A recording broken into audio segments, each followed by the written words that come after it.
Welcome to the Empowered Money Girl, where we break down the barriers to financial confidence, celebrate women's wins, and reveal the secrets to living boldly and well. I'm your host, Josette Mandela. So I have a question for you. What does it take to rise from consultant to co-founder and then step boldly into the CEO seat of a thriving advisory firm?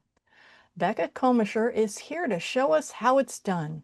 She's the Chief Executive Officer and a founding partner of Altair Advisors, known for her thoughtful leadership in wealth management and her passion for creating exceptional experiences for both clients and teams. With more than 2 decades in finance, including her early work at Arthur Andersen, Becca has also been recognized with multiple industry awards for leadership and innovation. Beyond the boardroom, she's deeply committed to mentoring the next generation of women in finance, helping them lead with confidence, integrity, and purpose. And she continues to serve her community as treasurer of the board for community health. If you're ready to learn from a woman who leads with both strategy and heart, you will love this episode. Please welcome the accomplished, visionary, and people first, Becca Kohmescher. Hi, thanks. Hi. That was a great intro. Thank you. So, can you take us back to the beginning? What was your path like that got you where you are today?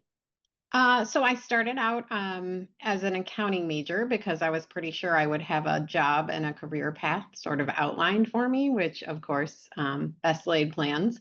I joined Arthur Andersen out of college and I was in their individual tax group. So doing wealth planning and individual income tax work for wealthy individuals and families.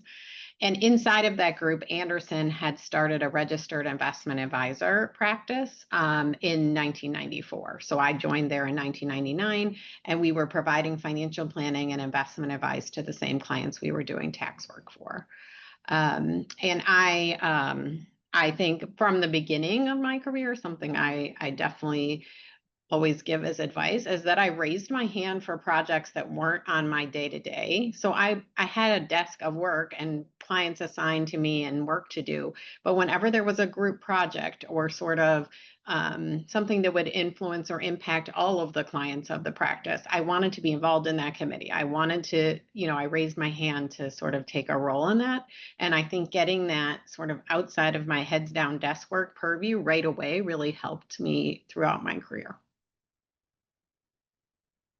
And I agree. Being the one raising your hand and offering to help really does make a difference in mo how most people's careers go.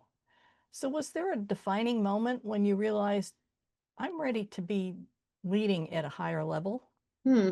I think it really came out of leading projects. So because I had been raising my hand, we left Anderson, the group that I started Altair with in 2002 when Enron happened and Anderson fell apart, and we left to start our own practice focused on the registered investment advisor business.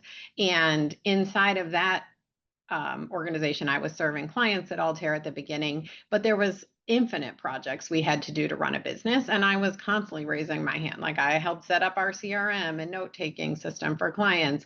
I helped set up our 401k. I helped do so many projects to help us propel our clients and our firm forward. And so I got a lot of experience leading projects before I was leading the whole firm. And yeah, I hadn't remembered that Arthur Andersen had gone down at around the same time that Enron. Yeah, I that's guess, what, yeah, that's what happened, right. wow.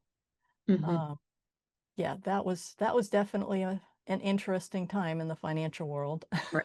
Right. And it also happened to be, I mean, we started Altair on June 1st of 2002, which was almost a market bottom. So a really scary time to actually be forging ahead with founding an investment focused firm. But I think because we've been through hard times before, like we know we can get through them. We don't always know how, but we know when we get there, we'll approach challenges with care and optimism and see the other side. And I think that's been really sort of fundamental to how we've approached running the whole firm. Which is wonderful. And then we kind of move over to more of the financial independence side. How would you define uh, financial independence, and how do you know if you've achieved it or not? Hmm. I mean, I think that similar to sort of career, owning your own career and raising your hand and being in charge of your own path, like being in charge of your own financial decisions and path and having sort of a near term and a longer term plan for yourself really helps foster that sort of financial independence. You know what the next steps are. You have a next goal or a next plan if you get a bonus or a raise, what you're going to do and how you're going to move forward. And I think it's similar inside of a career. Like, no one's going to make a plan for you for your career. No one's going to make a financial plan for you. Like, you have to do both of those things on your own and own them. And that's absolutely true. You may have had a guidance counselor in high school, but like you say, in in the real world, if you will, outside of academia, no one's going to be holding you by the hand and saying, okay, this is your next step. You kind of have to pick and choose your path Right. and how you want to go. And it's unfortunate that they don't have classes in school anymore that teach you those basic financial skills, because that's one of those things that a lot of times family dynamics get all tangled up in that. Yeah, yeah, emotions of money for sure. Although I do think that technology is stepping into this space in a big way. So there are tons of online resources, like Khan Academy has whole sections on learning financial literacy. And then I'm on an advisory board for actually a startup called Brightfin that is all about teaching financial literacy to new professionals, newly graduated people, young adults. And so to the extent there wasn't formal education or family-led education, there definitely are ways, I think, to sort of catch up on that curve and really own your own financial future. And I agree, the whole AI revolution seems to be adding lots of information, lots of different ways to get the information you need. It's just a matter of figuring out what is it I need. And sometimes that's the real question, is how do I figure out how to use this neat tool Hmm. that um, without overwhelming myself. For sure. And what kind of relationship do you have with money today? And Hmm. has it evolved over your life? I definitely think so. I think I have sort of a very utilitarian, like it's to serve a purpose, and there's two kinds of things. There's needs and wants. And so, like, you cover your needs first and you make, good decisions about the wants, like good choices. I definitely think I've shifted in the last 10 years to prioritizing experience over material purchases, really focusing on if I'm going to splurge or feel like I'm spending on something that's not a need. I'm really focused on experience with my kids, with my family, for other people. Like, I give a lot of money away around experience, like for healthcare or things like that. Um, so really thinking of it that way is how I was raised and how I still sort of talk to my kids about money and think about it myself. Oh, I like that. Look at it from the perspective of first needs and then experience, because yeah, you can't take away the experience.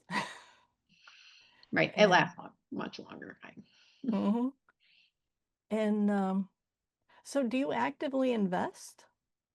So I do not. My role is very, like our trading is very monitored. I run an investment firm, and if you invest in open-end 40 Act funds, then you're allowed to do that because there's a very little way to control the market or do anything that we're not supposed to do from an ethical perspective. So that's where the primarily my investments are. Altair does have some investment vehicles that we offer to clients as an accommodation and access, and employees can invest in those same vehicles. So that's where my investments are alongside of our clients. Okay, and I really meant that term more Oh, broadly, like real estate and oh, artwork, things. yeah, I haven't, I don't, mostly because my time is sort of in my work bucket, my family bucket, and my social giving back bucket, and I don't have a lot of time to spend on those things right now. Not that I wouldn't in the future. And I have over time had some investment properties, which I decided actually wasn't for me. Like my mutual funds never need me. Like their pipes never freeze. They don't get a hole in the wall. They pay their dividends on time. So I decided that perhaps the returns are bigger in some of those, and the time commitment and the desire is not there for me. I'm not. That isn't my passion. Absolutely understand that. Trash tenants and toilets are not my thing either. Hmm. So, I um, mean, I have a very good longtime friend she and her husband have a whole sort of real estate portfolio, and they maintain it. They have handymen, they do, tenant interviews and background checks. They do that whole process, and that is their passion. And I understand it, but it is not something that I'm willing to commit my time to. agreed. And so, what advice would you have for women who want to start building financial independence, especially if they've relied on a partner for their stability in the past? Yeah, I think to find some sort of voices and educational things to follow and start to learn first is what I would do before, like first learn, then do, instead of embarking on a money plan or investment plan. So seeking out, there's lots of Instagram follows and TikTok follows on how to think about money first and then how to invest, and sort of thinking about it usually from a cash flow perspective, like what is my available money to save, what are my needs and my wants, getting your arms around your budget and what you could carve out to build a portfolio, and then moving into building the portfolio instead of trying to start from there, is what I would recommend. And again, I mentioned that Brightfin app, which I think is really helpful around the budgeting topic, and then moving into the investment. They have CFPs that work there, so it's not live support, but within the app, they have tons of resources, and then they have ability to ask questions and have asynchronous conversations. Sounds like a really interesting app. Yeah, but I think there's lots of similar resources out there, and Hmm. I really think sort of building your toolkit and your knowledge first, like you would do with any big project, is actually the right way to go about it versus just starting. Yeah, and I love that the building the toolkit and figuring out the pieces before you just jump in with both feet. And Right. And for many people, like the a retirement account at work, if you're not fully funding it, is the place to look first, right? Like, so maybe you're planning around you're going to get a raise. And so thinking about I could contribute the max after I get a raise because it won't take from my take home pay that's already fully called on. And so thinking about that first and making sure you're taking advantage of those accounts because often they have very low fees and pretty good investment options. And then also the employee matches and contributions. So making sure you're maxing those out because you can't get years where you didn't max those out back. So right. doing that as soon as possible, building up towards maxing those out before you're saving any money after tax from your paycheck is obviously the first place to start.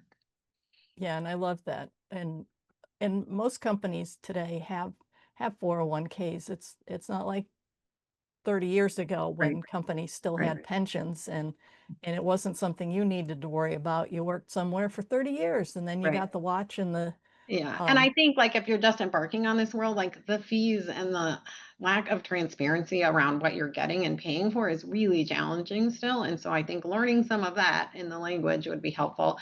But then also the 401k plans, there is a huge weight on employers to be fiduciaries inside of those plans, to have good investment options with low fees and really good disclosures for people, and also probably some educational resources. So we do a lot of internally, a lot of our employees are not really from financial backgrounds, like our marketing person or our HR person. And so we do a lot of education for employees, which most firms offer either on video or live sessions around how to think about your retirement and your 401k. So taking advantage of those first is a good way to start.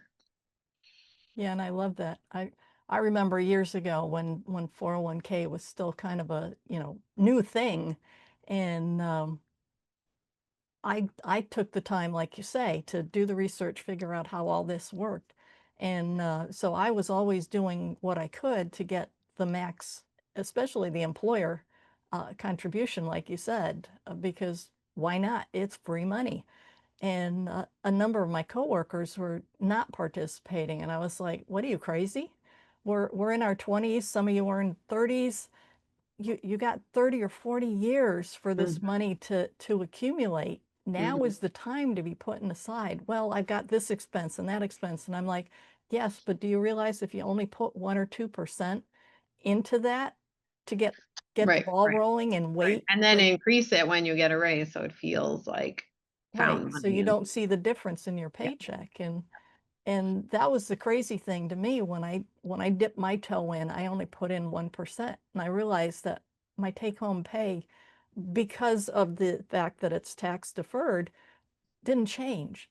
And it right, was like, wait, how did that work? I'm right, saving money and I'm not seeing a difference in my paycheck. And until you actually try it and see it happen, people didn't believe me. And right. then slowly I converted some of those Yeah. employees over and they tried it and they're like, An wait, it really influencer. You are an works. influencer. Yeah, and Yeah. I always like when I'm talking to people just starting out or having challenging building up savings or investment accounts, I would say, like, I do not focus that much on sort of line item budget items. I focus on save first. Like, what do you need to Mhm. have left in your checking account for your needs and your wants for the next, 2 weeks, 4 weeks, and save first. And then what you spend it on doesn't really matter if you save first instead of saving at the end. Right. Right.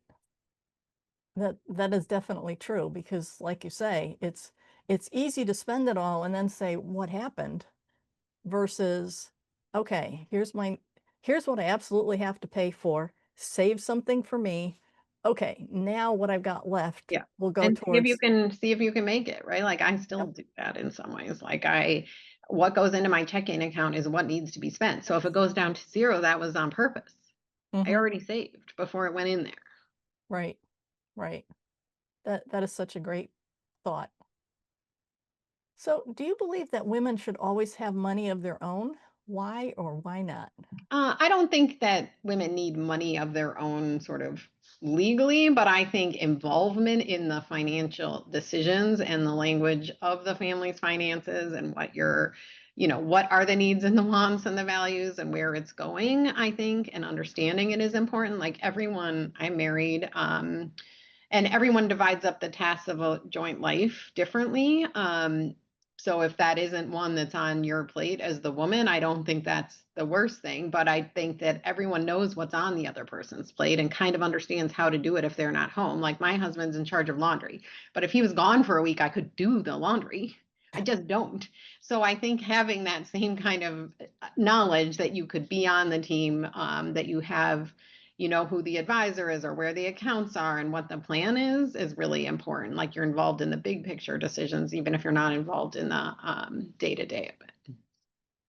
Yeah, and that's definitely something that I stress to my clients too, is that um, whether you have whatever you decide between yourselves, whether it's separate accounts and each of you pay certain things, whether you have a joint account where you pool all the money and pay the joint stuff out of that, and each of you have your individual accounts that are for your fun money, let's call it. Right, right. Um, it doesn't matter what it looks like, but both of you need to know, like you say, who's our financial advisor? Where are our accounts? What bank are we using? Right. You both have a login and you both look at them once in a while. Maybe one person doesn't. I mean, I definitely do it more Yeah, than my spouse, but he knows how to do it. right. Um, Yeah, because A, unfortunately, in the US, 50% of marriages end in divorce, and most of those are over some kind of financial challenges. If yeah, you um, actually talk to each other about your finances and all are on the same page, it's a lot less likely that that's going to be an issue that brings the marriage down.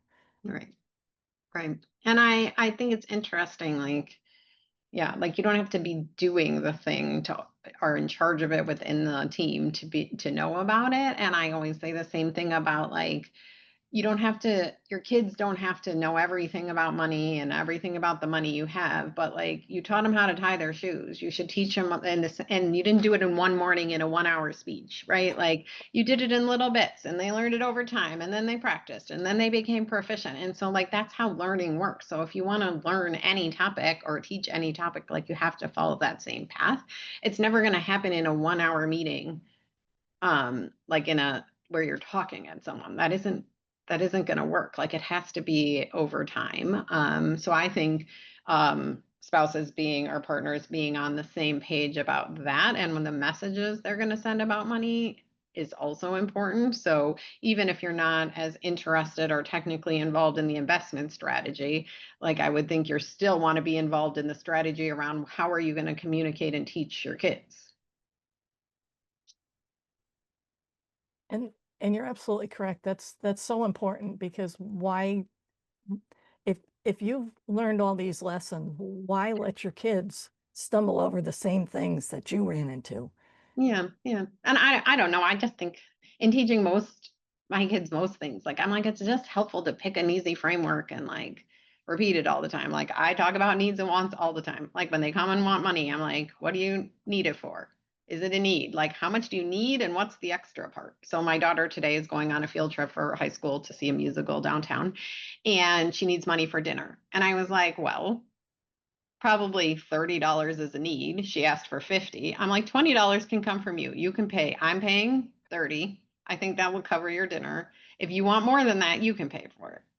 Like you don't have to pay for all of it, but you can add that on. And I bet she won't spend any of her own money.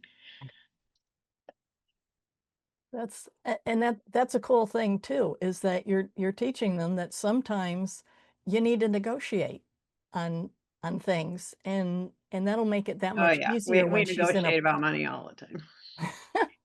but Uh, but the good news is that she's learning how to do that give and take, so it'll be less likely that that's an issue in her marriage someday when she Yeah. decides to get Yeah, married. and we talk about needs and wants all the time. And actually, she's a junior in high school, so 16. Like I'm not saying I would do this for my almost 10-year-old. He's turning 10 tomorrow. But Hmm. I had her make a budget for the semester, everything she thinks she needs, books and swim team fees and everything she thinks she needs. And then we added on sort of some money for discretionary stuff I would get, and I gave her that amount of money and I told her to manage it. Nice. So she is doing like she's doing great and she made herself a Google sheet. She keeps track of it. So it's been a good experiment in a very safe environment. Hmm. Yeah, that's really cool. Getting the kids involved Yeah, she early told me her and lifestyle is very expensive, so she's going to get a job during school. I'm like, great. Good. and and again, that's teaching them adulting, if you will. It's amazing to me the number of stories that you see on, like you say, you're looking on social media and you're seeing all these crazy stories about kids 30 plus still living at home because they haven't figured out how to get a job or get a job that will pay them so that they can afford to live in an apartment kind of thing. It just blows my mind. Yeah, it's every kid is different. I We'll see. My oldest is on a good path. I need to repeat. I have two other kids, so. Okay, there you go. So, do you act differently in your personal life versus your business life, or is what we see what we get? I think I'm pretty transparent everywhere. I would say the difference that I talk about with younger professionals is that I think the workplace is still more formal.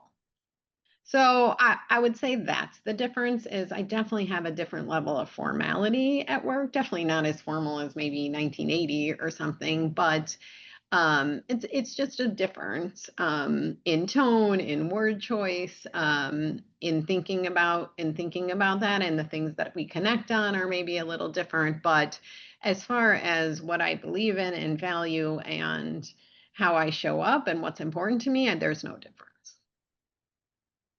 So what's next for you? What ambitions still drive you Hmm. forward? So I don't so Altair is at a sort of interesting stage in its growth. So we actually are having meetings as owners the next few weeks to set strategy for the next few years and think about that. So I think that we have a big push forward in lots of areas, which is exciting. So there's that piece at work, and then I think that my longer term ambition, I actually just spoke last Monday at a college finance class to a group of students. And I was so looking forward to it. And I liked it even more than I expected. And I'm like doing this. Like I really think I will eventually teach in some way, maybe CFP training classes or educational classes or some sort of adjunct professor role. I really think I have a lot to share about my career path and what I've learned, and I would really like to be around students who are learning. That sounds like a lot of fun. So is that something you could do while you're at Altair, or do you think that would be I an don't. I after? think probably after, and also not definitely not while I have three kids who need me. I Ah, mean, my mom told me she worked when I was growing up, and she told me that anyone can take care of small children, but teenagers need their mom. And I was mm. like, oh my God, she was so right. So I have no capacity to do anything new right now. That's not learning how to parent teenagers and doing a good job at that and being available to them, but that it passes. I know that, so there'll be time. Okay, that sounds great. So if you had one message that you could give to women listening today about owning their own independence, what would it be? Hmm. I think that I would not internalize the message that I am not good with money. I'm not good with math and money. I can't figure this out. It is actually not that complex. And lots of it is about emotional decision making. And I am sure whatever field you're in, you have learned hard things and done hard things. You can follow some people on TikTok and learn about financial literacy. You can do that. And I think that that investment in yourself in that skill set will just pay huge dividends in your life and it be so worth it. Yeah, and I love that.